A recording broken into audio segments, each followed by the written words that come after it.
రాజధాని నగరంలో అటు రవాణా పరంగా అదేవిధంగా వివిధ అభివృద్ధి పనులకు ప్రధాన వారధిగా నిలవబోతున్నటువంటి రోడ్ల నిర్మాణ విషయంలో మాత్రం రాష్ట్ర ప్రభుత్వం ప్రత్యేక దృష్టి సారించింది.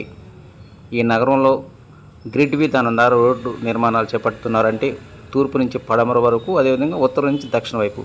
ఈ విధానంలో అన్ని రోడ్ల నిర్మాణం అంటే 50 మీటర్లు, 60 మీటర్లు, 25 మీటర్లు ఇట్లా 3 విభాగాలుగా ఈ రోడ్డు నిర్మాణాలు చేపట్టబోతూ ఉన్నారు. వాస్తవానికి ఇప్పటి వరకు రాజధాని నగరం పడమర నుంచి తూర్పు చెన్నై, కలకత్తా జాతీయ రహదారి వరకు కేవలం సీడ్ యాక్సెస్ రోడ్ నెంబర్ 3 మాత్రమే అందుబాటులో ఉంది. కానీ భవిష్యత్తును దృష్టిలో పెట్టుకొని, మరి ముఖ్యంగా రాజధాని నగరంలో జనాభా అదేవిధంగా ట్రాఫిక్ రద్దీని దృష్టిలో పెట్టుకొని రాష్ట్ర ప్రభుత్వం తక్షణమే 2 రోడ్లు అంటే పడమర వైపు నుంచి తూర్పుకు అనుసంధానం చేసే దానిలో మరి ముఖ్యంగా మంగళగిరి మండల ప్రాంత ప్రజానీకానికి ఎంతో వెసులుబాటు కలిగించేటువంటి విధంగా 2 రోడ్ల నిర్మాణం చేపట్టాలని నిర్ణయించింది. దానిలో భాగంగా ఇప్పటికే E13, E15 సంబంధించిన రోడ్ల నిర్మాణానికి సంబంధించి అమరావతి డెవలప్మెంట్ కార్పొరేషన్ టెండర్లు పిలిచింది. ఇక E15 అనేటువంటిది మంగళగిరి మండలం నిడమరు గ్రామ శివార్లో ఉన్నటువంటి విజయవాడ పడమర బైపాస్ రోడ్ దగ్గర నుంచి మొదలుపెట్టి మంగళగిరి పాత బస్టాండ్ వరకు ఈ రోడ్డు నిర్మాణాన్ని చేపట్టనున్నారు.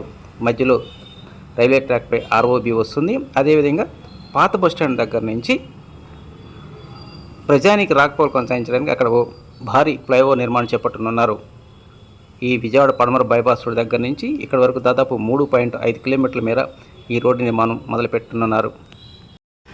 దాదాపు 70 కోట్ల రూపాయల వ్యయంతో E15, అదేవిధంగా 385 కోట్ల రూపాయల వ్యయంతో E13 రోడ్డు నిర్మాణ పనులు చేపడుతున్నారు. రోడ్లకు ఇరువైపున అండర్ డ్రైనేజీ, యుటిలిటీ డక్స్ లాంటి సదుపాయాలతో ఈ రోడ్డు నిర్మాణ పనులు చేపడుతూ ఉన్నారు. ఇక E13 అనేటువంటిది కూడా ఎంతో కీలకమైందని చెప్పాలి. ఇది కుర్రగాళ్ళ దగ్గర నుంచి ప్రారంభమై డాన్ బాస్కో వరకు, అదేవిధంగా అక్కడి నుంచి ఎయిమ్స్ హాస్పిటల్ ఉత్తరం వైపు ఉన్నటువంటి కొండని ఆనుకొని DGP ఆఫీస్ ప్రక్క నుంచి తూర్పున ఉన్నటువంటి చెన్నై, కలకత్తా జాతీయ రహదారికి అనుసంధానం చేయనున్నారు.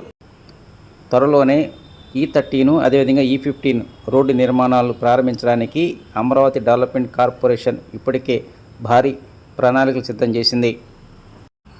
ఇప్పటి వరకు అటు గుంటూరు వైపు నుంచి కావచ్చు, విజయవాడ వైపు నుంచి కావచ్చు, ఎవరైనా సరే వెలగపూడి వెళ్ళాలంటే 4 ప్రధాన మార్గాల ద్వారా వెళ్లాల్సిన పరిస్థితి ఉంది. వాటిలో మొదటిది కృష్ణానది కరకట్ట, Undavalli centre, Errabalem Don Bosco school వైపు, అదేవిధంగా మంగళగిరి పాత బస్టాండ్ ఇట్లా 4 మార్గాల ద్వారా వెలగపూడి అదేవిధంగా రాజధానిలోని వివిధ ప్రాంతాలకు చేరాల్సిన పరిస్థితి. అయితే ఇదే సమయంలో ఇరుకైనటువంటి రోడ్లు, నిత్యం ట్రాఫిక్ రద్దీతో అటు ఉద్యోగస్తులు, యూనివర్సిటీ విద్యార్థులు అదేవిధంగా సాధారణ ప్రజానికి సతమతమవుతున్న పరిస్థితి చూస్తున్నాము. అందరూ భావించినట్టుగానే ఈ 2 రోడ్ల నిర్మాణం పూర్తయినట్టయితే అటు రాజధాని వైపు నుంచి వచ్చేటువంటి ప్రజానీకం కావచ్చు, ఉద్యోగస్తులు ఎవరైనా సరే ఇరుకైనటువంటి రోడ్ల నుంచి విశాలమైనటువంటి రోడ్ల మీదుగా ప్రశాంతమైనటువంటి వాతావరణంలో గమ్యస్థానాలు చేరుకునే అవకాశాలు ఎక్కువగా కనిపిస్తూ ఉన్నాయి.